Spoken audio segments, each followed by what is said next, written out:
हमने पिछले वीडियो में देखा कि किस तरीके से ये जो equity, equality, individual opportunity, social justice और डिग्निटी की वैल्यूज़ हैं वो आपस में लिंक्ड हैं।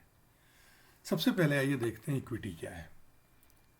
देखिए, हम लोग सब इक्वल जन्म लेते हैं, लेकिन हम लोग इक्वल सर्कमस्टांसेस में जन्म नहीं लेते हैं। हम लोग अपनी कैपेबिलिटीज़, पोटेंशियल्स, कॉन्टेक्स्ट्स उसमें समान नहीं है।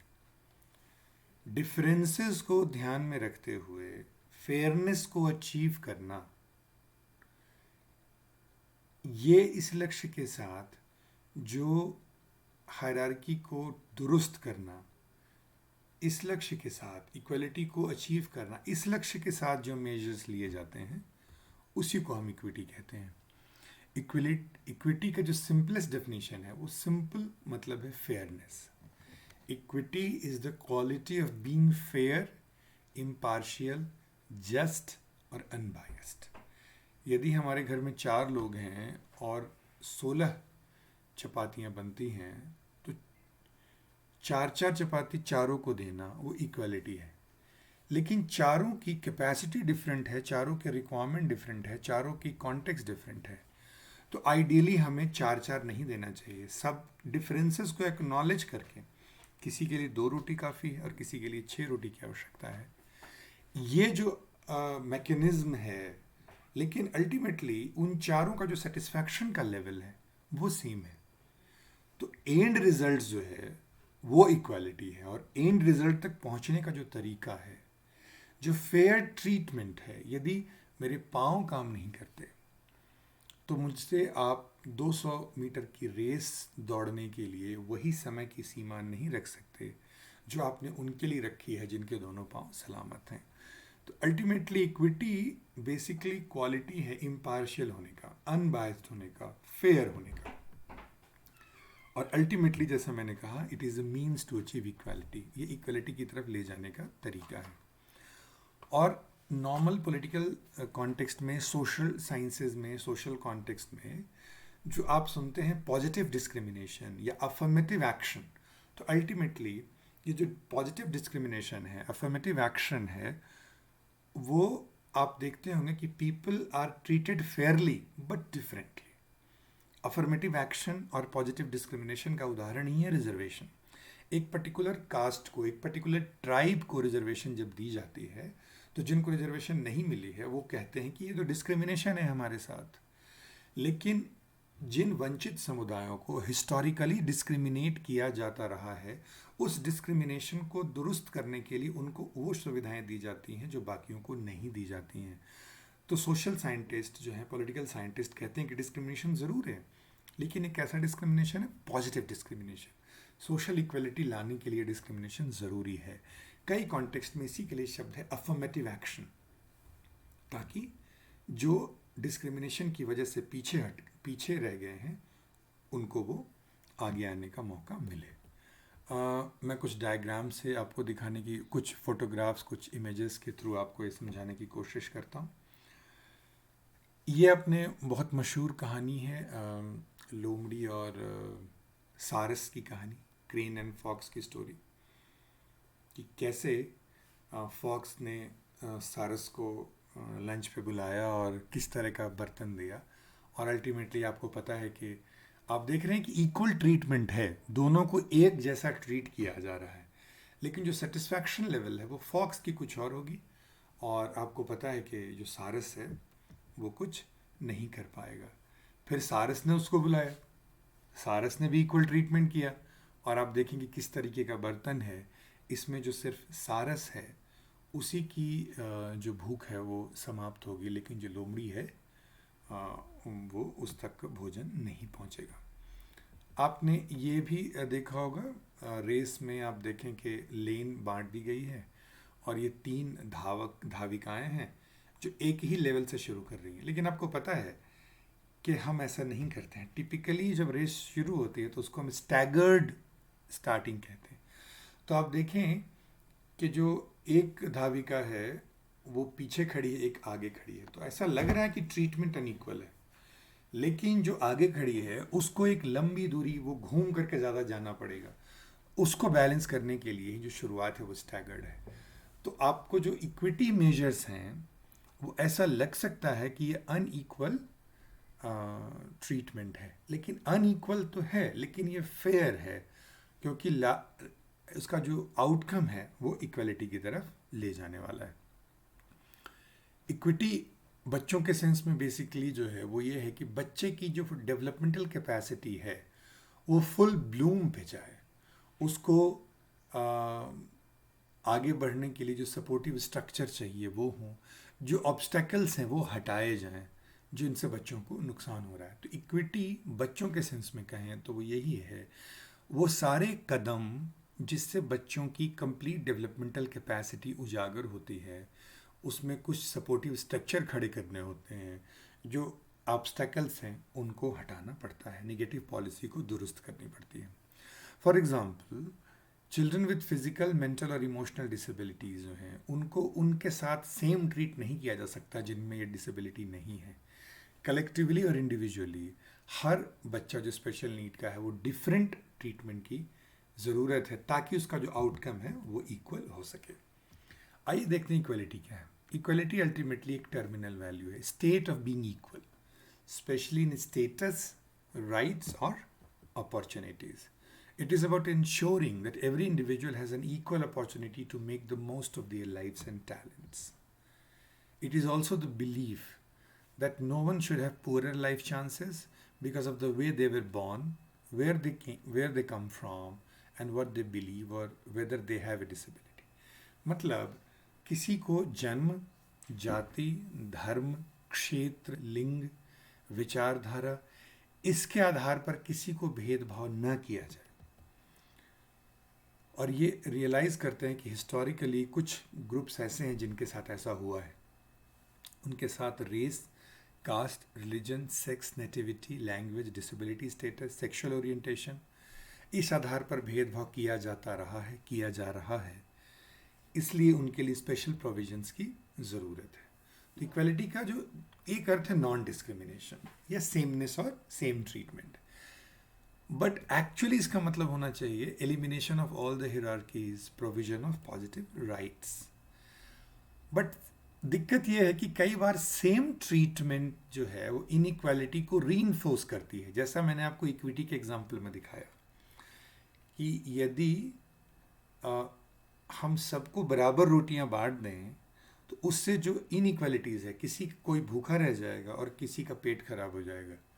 तो कई बार सेमनेस जो है वो रीइंफोर्स करती है इनइक्वालिटीज़ को, क्योंकि वो हर बच्चे को उसकी आवश्यकता के अनुसार ट्रीट नहीं करती है और एज ए कंसीक्वेंस बच्चे का जो डेवलपमेंटल पोटेंशियल है वो मैक्सिमाइज नहीं हो पाता है। अब हम आते हैं अप्रोचेस टू इक्वालिटी। देखिए इक्वालिटी के 3 अप्रोचेस हैं, फॉर्मल इक्वालिटी, प्रोटेक्शनिस्ट इक्वालिटी और सब्सटेंटिव इक्वालिटी। आप इस इमेज में देख रहे हैं कि कहने को तो दोनों को सीढ़ी दे दी गई है, लेकिन आपको भी पता है कि अल्टीमेटली टॉप पर कौन जो है वो पहुंचेगा। फॉर्मल इक्वलिटी डिफरेंसेस को रिकॉग्नाइज नहीं करती, वो सबको इक्वल ट्रीट करती है। बाय द वे ये मॉडल चूंकि जेंडर इक्वालिटी से आया है तो आपको जो एग्जाम्पल हैं वो जेंडर के मिलेंगे, बट एग्जाम्पल जो हैं उसको हम बाकी कॉन्टेक्स्ट में भी जनरलाइज कर सकते हैं। तो फॉर्मल इक्वालिटी में कहते हैं कि भाई ठीक है, आपको पुलिस में भर्ती होनी है तो आपको ये जो दूरी है वो इतने मिनट में पूरी करनी है, तो मेल और फीमेल को दोनों में हमने सेम डाल दिया, तो रूल्स, लॉज, सारी चीज़ें सेम हो गई। तो इसका प्लस पॉइंट ये है कि अपॉर्चुनिटी सबको है, इसमें किसी तरीके का डिस्क्रिमिनेशन अवेलेबल नहीं है, लेकिन अपॉर्चुनिटी हो जाने से एक्सेस इंश्योर नहीं होती है, अपॉर्चुनिटी हो जाने से आउटकम इंश्योर नहीं होती है। तो जब हम इंडिविजुअल डिफरेंसेस को फैक्टर इन नहीं करते हैं और laws, policies and provisions, schemes बना देते हैं, वो फॉर्मल इक्वालिटी है। इसके अपने बेनिफिट्स भी हैं, क्योंकि कहीं ना कहीं लीगल सिस्टम्स जो हैं हमारे इक्वालिटी को इंश्योर करनी चाहिए ताकि डिस्क्रिमिनेशन ना हो। लेकिन सिर्फ डिस्क्रिमिनेशन ना होना, इक्वल ट्रीटमेंट जैसा मैंने कहा, वो इनइक्वालिटीज़ को ज़्यादा रीइंफोर्स करती है। दूसरा प्रोटेक्शनिस्ट इक्वालिटी। प्रोटेक्शनिस्ट इक्वालिटी जो है वो डिफरेंस को रिकॉग्नाइज तो करती है, लेकिन उसको दूर करने के लिए जो उपाय बताती है वो लार्जली प्रोटेक्शनिस्ट है। वो कहते हैं हाँ भाई, रात को लड़कियों को निकलना सेफ नहीं है, तो हम जो जॉब्स देंगे वो नाइट ड्यूटीज़ जो हैं वो गर्ल्स को नहीं देंगे, क्योंकि निकलना सेफ नहीं है। उनको उनके लिए निकलना सेफ बन जाए, उस इन्वायरमेंट को सेफ करने के लिए कोई कदम नहीं उठाया जाएगा। तो जो प्रोटेक्शनिस्ट इक्वालिटी है वो कहते हैं कि चूंकि मैन एंड वुमेन डिफरेंट हैं और ब्राह्मण और दलित डिफरेंट हैं, तो उनके लिए डिफरेंट पॉलिसीज़ की आवश्यकता है। तो वो प्रोटेक्शनिस्ट इक्वालिटी है। और सब्सटैंटिव इक्वालिटी जो है वो ये देखती है कि डिफरेंसेस हैं, इसीलिए उनको डिफरेंट ट्रीटमेंट की ज़रूरत है। तो इक्वलिटी ऑफ अपॉर्चुनिटी ही काफ़ी नहीं है, इक्वलिटी ऑफ एक्सेस भी इंश्योर करनी है और equality of outcomes, equality of results भी लाने हैं। तो आप देख रहे हैं कि जो बेसिक डिफरेंस है वो ये है कि फॉर्मल इक्वालिटी डिफरेंसेस को रिकॉग्नाइज नहीं करती, ट्रीटमेंट सेम होने की बात करती है। प्रोटेक्शनिस्ट बोलती है चूंकि डिफरेंस है इसलिए उनको डिफरेंट ट्रीट किया जाना चाहिए, बेशक उसका आउटकम जो भी निकल के है। और सब्सटैंटिव इक्वालिटी में कहती है कि हमको equality of opportunity, equality of access और इक्वालिटी ऑफ रिजल्ट्स, तीनों पर ध्यान रखना है। तो अल्टीमेटली ये पावर स्ट्रक्चर्स जिसकी वजह से इनइक्वालिटी हो रही है उसको ख़त्म करने के लिए जो प्रयास किए जाते हैं वो सब्सटैंटिव इक्वालिटी है। कुछ चित्र आपको मैं दिखाऊं कि ये आप देखें कि कोई इवेंट हो रहा है जिसको 3 बच्चे देखना चाहते हैं। तो इक्वालिटी की जो थ्योरी है, जिसको आप फॉर्मल इक्वालिटी भी कह सकते हैं, कि तीनों को ऊंचा करने के लिए गवर्नमेंट ने उपाय कर दिए। आप देख रहे हैं कि तीनों को 1-1 फुट का कुछ दे दिया गया जिस पे खड़े होकर वो देख रहे हैं।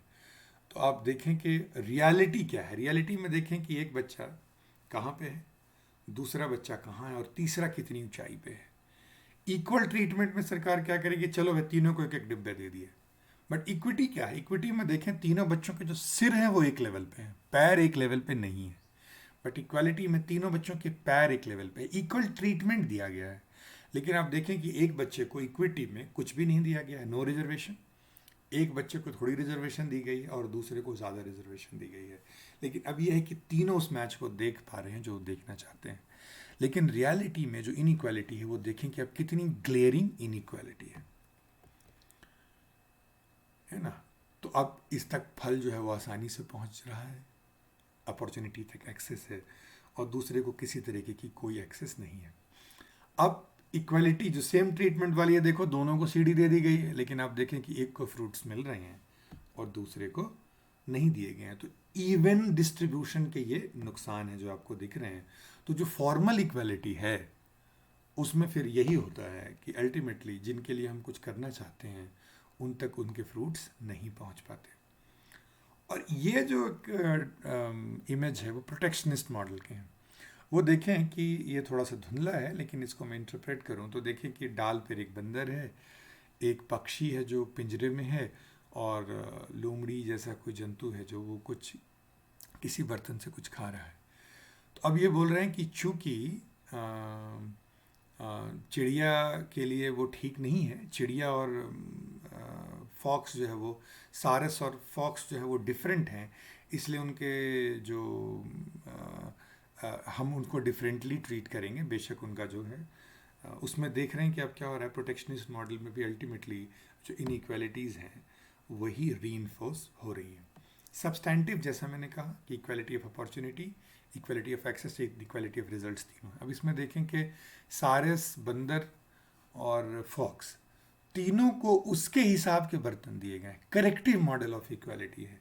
इसमें हम डाइवर्सिटी, डिफरेंसेस, डिसएडवांटेज, डिस्क्रिमिनेशन, इन सारी चीज़ों का ध्यान रखते हैं और अफर्मेटिव एक्शन लेते हैं, क्योंकि अल्टीमेटली फोकस जो है इक्वल ट्रीटमेंट भी ज़रूरी है, but equal treatment equality of outcome की तरफ ले जाए वही इक्वल ट्रीटमेंट ज़रूरी है, अदरवाइज वो इनइक्वालिटी को रीइंफोर्स करेगा। तो अब उसको उन इमेजेस को रीविजिट करते हैं। मैं आपको बता चुका हूँ इक्वालिटी क्या है, इक्विटी क्या है, दोनों का अंतर समझाने के लिए मैं कुछ स्लाइड्स आपको फिर से दिखा रहा हूँ। इक्वालिटी इक्विटी की स्लाइड आप देख चुके हैं। अब ये दूसरे में भी देखें कि इक्वालिटी क्या है कि चलो भाई हमने सबको साइकिल दे दिया, ये इक्वल ट्रीटमेंट है। लेकिन उसमें आप देख रहे हैं कि कुछ बच्चे जो हैं उनके लिए वो साइकिल बड़ी है, कुछ के लिए छोटी है, और जिनके पाँव काम नहीं कर रहे हैं उनके लिए साइकिल किसी काम की नहीं है। लेकिन इक्विटी में आप देख रहे हैं कि सबका अनइक्वल ट्रीटमेंट है, लेकिन अब जो सब जो है वो साइकिलिंग का आनंद ले रहे हैं।